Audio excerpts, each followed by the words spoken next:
founder of Love Beyond Walls, Terence has proven himself to be an advocate for justice.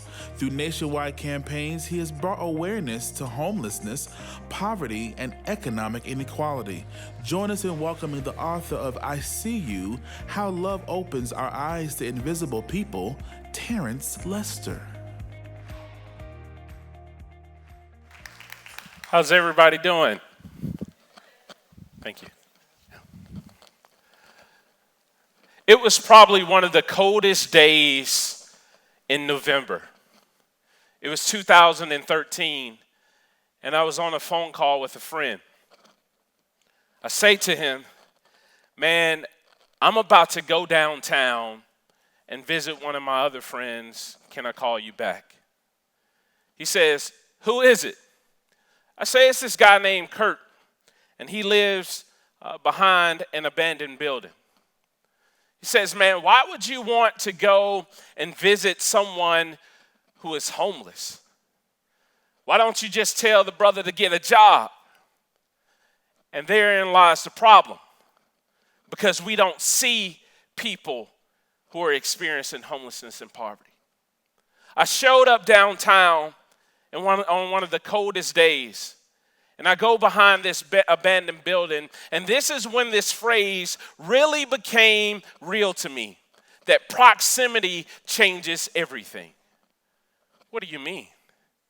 Who controls the narrative as it relates to those who are experiencing homelessness and poverty in our country? When we really think about it, the people who control the narratives and the stories about those who are experiencing this plight, that are living on the streets and without homes and can't have access to affordable housing, are normally those people who never have experienced homelessness themselves. And proximity changes everything. So I arrived and I see Kurt. He's holding a pillow. And he's telling me, man, this pillow is worn, and I don't know if I just don't know, man, if I'm going to be able to get sleep tonight. I say, what do you mean you don't know if you're going to get sleep? He says, man, I've been out here, and it's hard sleeping out here behind this building in the heart of the city where there's trash and there's dumpings that happen day in and day out. And I had built a relationship with Kurt for about 3 months, so I felt very comfortable with him to ask him a very hard question. I said, Kurt, man, you're behind this building. Let me just put you in my car, man, after we eat breakfast, and let me just take you to a shelter. I have some contacts. I have some friends. And the first time in 3 months, Kurt shared his story with me. He says, what do you want from me? He says, man, 4 years ago, I was driving downtown, and I got into a bad car accident. And my daughter and my wife were in the car, and I was the only one to survive. He says, I was the only one. And you know what grief did to me every single day I showed up at my job? Do you understand how the medication that I took for my depression did not work? And slowly I began to downward spiral, and I could no longer function on my job day in and day out. And so I end up leaving. Or better yet, man, let me be honest, I was laid off. He says, laid off, went to bottle drinking. And slowly but surely, I found myself at the bottom of bottles day in and day out. And I could no longer think about what was good and right in the world because I was experiencing so much grief. And you want to know what else happened? Look around. You're standing in my new home. I said, but Kurt, I'm not trying to get anything from you. He says, no, I want you to listen to me. What is it that you want from me? Do you really see me? And it dawned on me. Do we see those who are experiencing homelessness and poverty as human?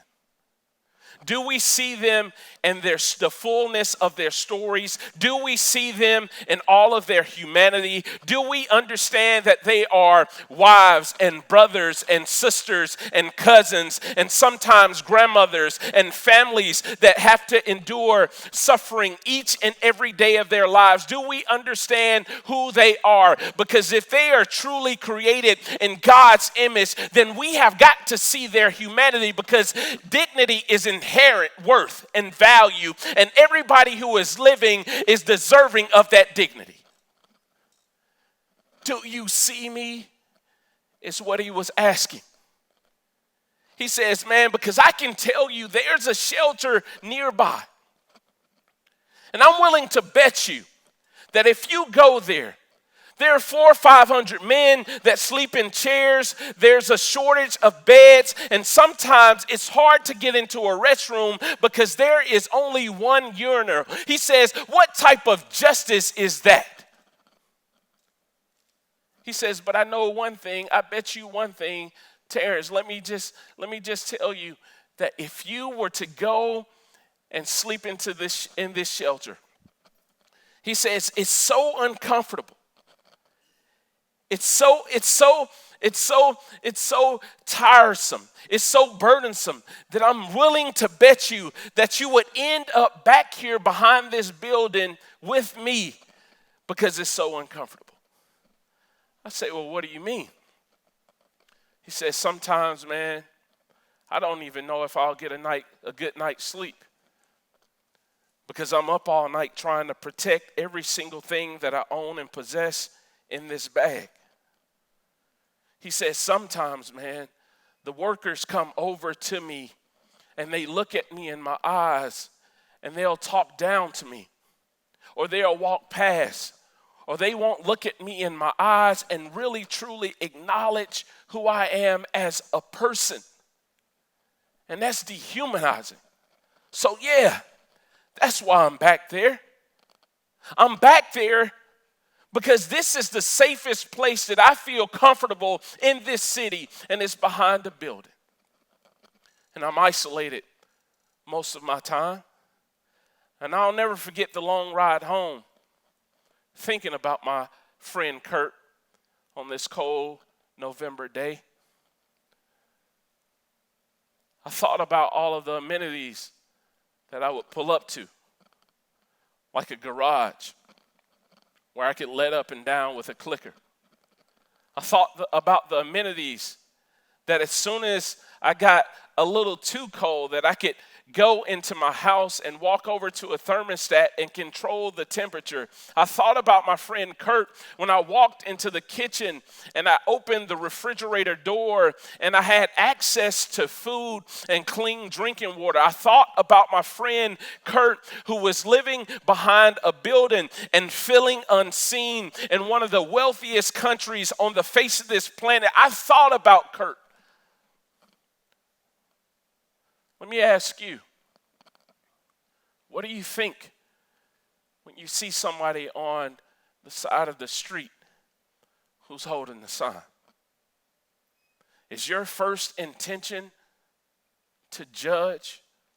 Is your first intention is to blame them of their circumstances? Is your first intention is to create a story that maybe you've received from secondhand information to justify your reason for walking by or looking away?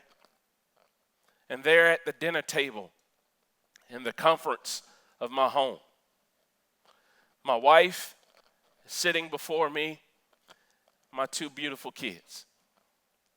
And you know how it is when you have something on your mind, your face looks as if though you have some worries or some concerns on your mind. And my wife looks at me and she goes, baby, what's wrong?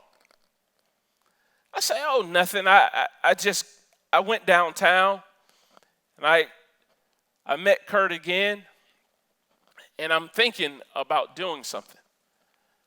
She says, well, what are you thinking about? I said, I'm thinking about literally taking off my shoes of comfort, and literally putting on the shoes of those that I'm wanting to serve and walk alongside. My wife leans over. She says, well, what does that mean?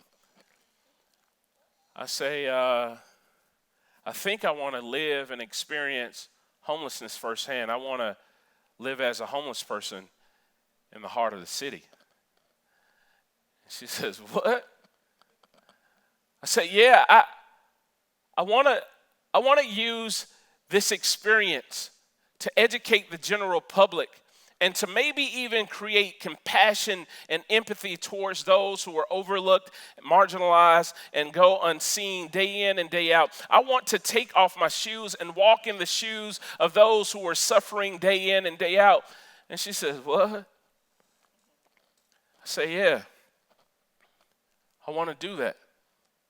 And I'll never forget, almost a month later, it was around Christmas time, my wife and my 2 kids who allowed me to do this experiment dropped me off under the 75-85 bridge in the heart of the city of Atlanta. This community who I had also befriended was there. My friend named Robert ran over to me. He says, man, we're glad to have you. And I remember feeling like it was home. Because if we're really honest, home is the place where you feel safe, accepted, and seen. You see, you could find home in a barbershop, getting your hair cut. You can find home in a beauty salon when you can sit there with your beautician and tell her about your life struggles. You can find home in a small group. You can find home in the small group in a church setting. You can find home in some of the most greatest places, because home is a place where you feel safe, accepted, and seen. And I'll never forget being seen as Robert put his arms around my neck, walking towards this community. Now, I didn't have a toothbrush. I didn't have a change of clothes. I didn't have anything but a book bag. It was the coldest day in December because that night it was going to be around 17 degrees. My wife looks at me and she says, I believe you can do this. Stay out here for a month. There's no turning back. You've got to advocate on behalf of those who don't have a voice. Or better yet, you have to advocate for those whose voices are silenced.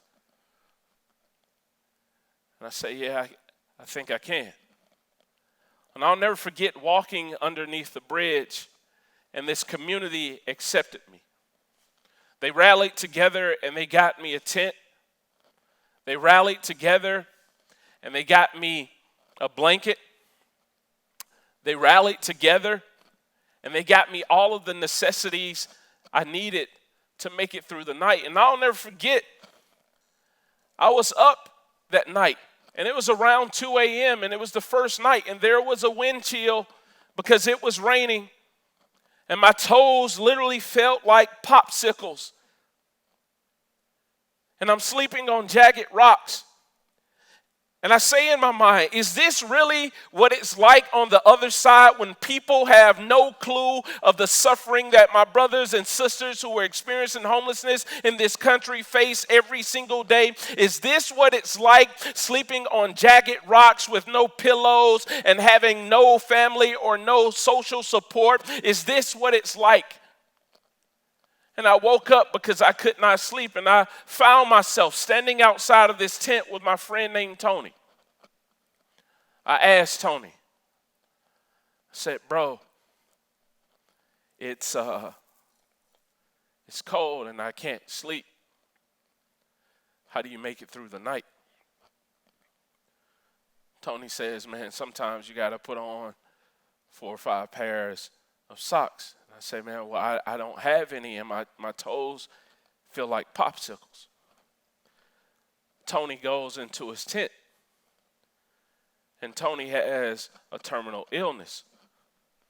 And Tony brings me his last pair of donated socks, just so my feet could stay warm. I remember standing around a campfire that night, and there was no access to firewood. There was no comfortable home where I could walk over to a thermostat and turn the temperature up because it's 17 degrees outside, and maybe we want it just a little comfortable with 75 degrees. I could not do that, and I found myself standing around a campfire. And do you want to know what we use as firewood? The donated clothes that people brought out throughout the day. And it was embarrassing that we had to stand around a fire pit in the golden days of December and toss clothes that my friend needed to keep warm, just to keep warm. I'll never forget, the next day, we got up in the morning, and I asked my friend named Mark, I said, bro, how are we going to eat? I'm giving it all up. He says, man, we're going to have to pray for food. What do you mean? He says, because out here, you need more faith than you do within four walls.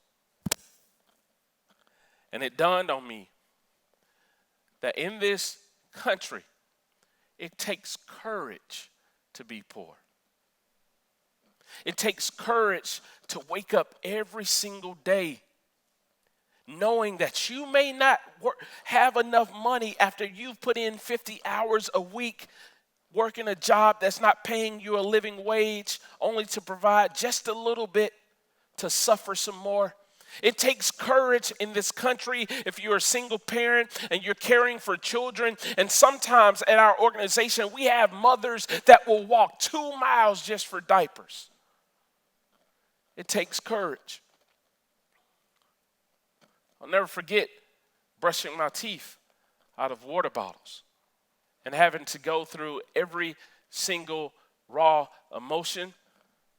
I'll never forget having to walk 2+ miles to a shelter, and we made it 5 minutes past the shelter curfew time and being turned around, and we're like standing at the door. It's supposed to be 10 degrees outside tonight, and the worker looks at us and doesn't even know that I'm not really homeless and says, "Don't get mad at me because you chose this life."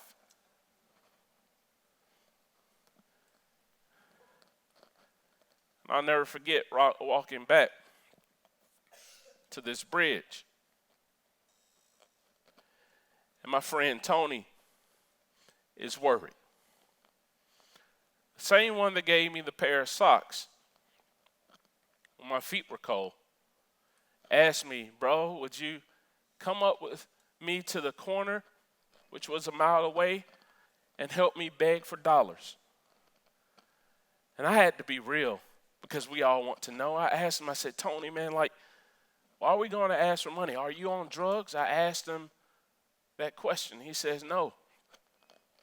He says, "Man, I'm trying to raise dollars for the medication I need to live. I don't have any health care." I'll never forget, Mark overheard this conversation, and he walks over to me, and Tony reaches down in his pocket and gives Tony the first $5. And I learned that generosity doesn't have a zip code. Because there are sometimes people who have access and means to privileges that will not be as generous as some people who don't have anything to their name. That's why we must see. We must see those past the signs, and sometimes the breath reeking of alcohol. Because I'm always asked, Aren't all people experiencing homelessness addicted to drugs and alcohol?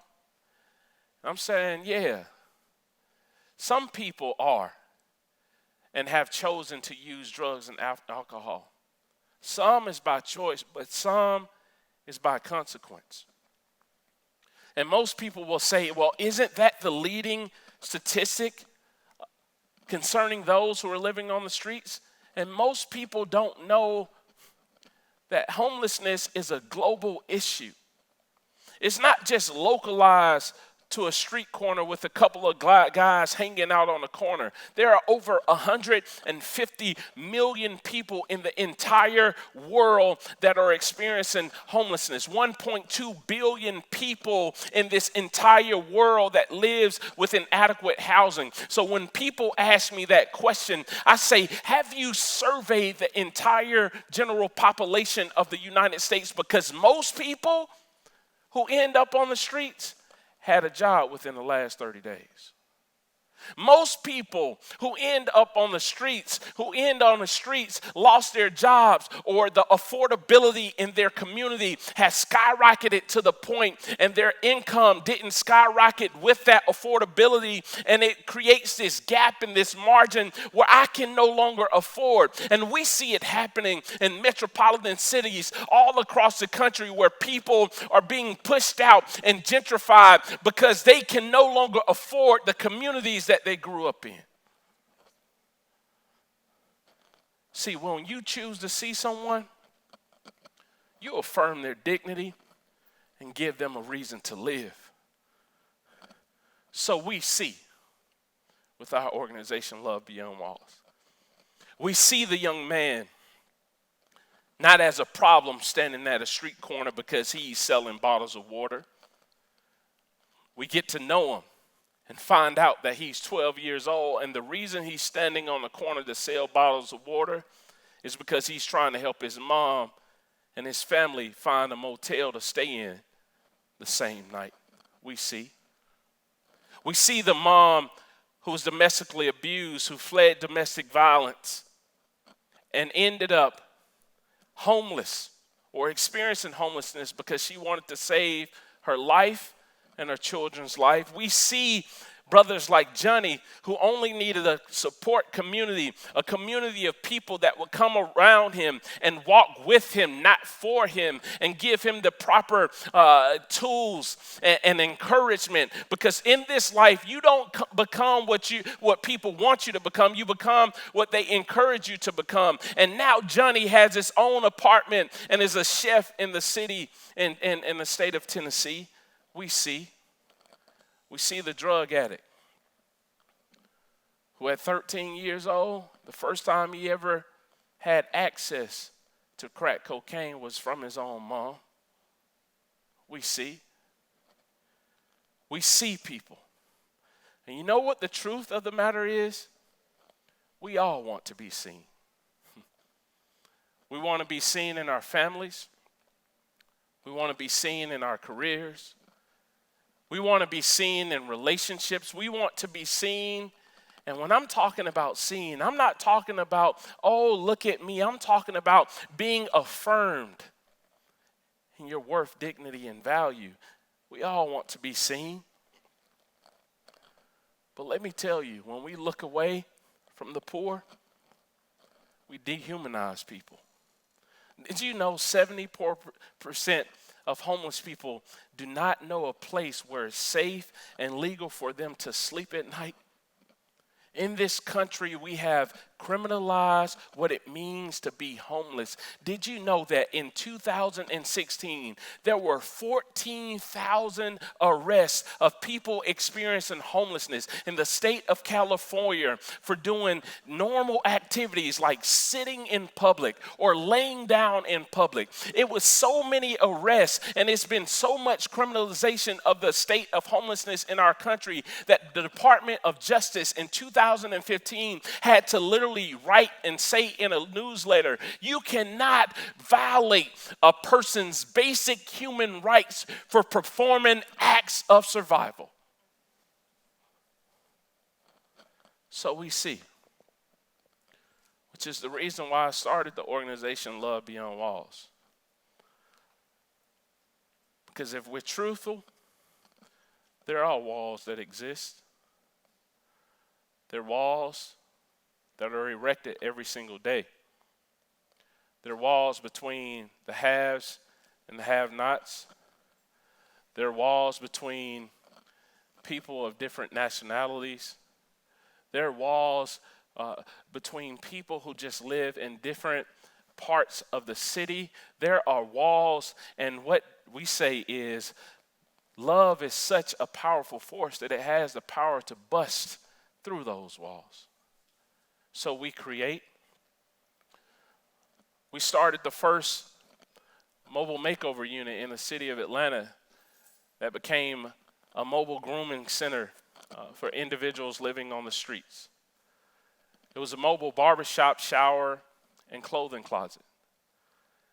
I didn't start this because I wanted to.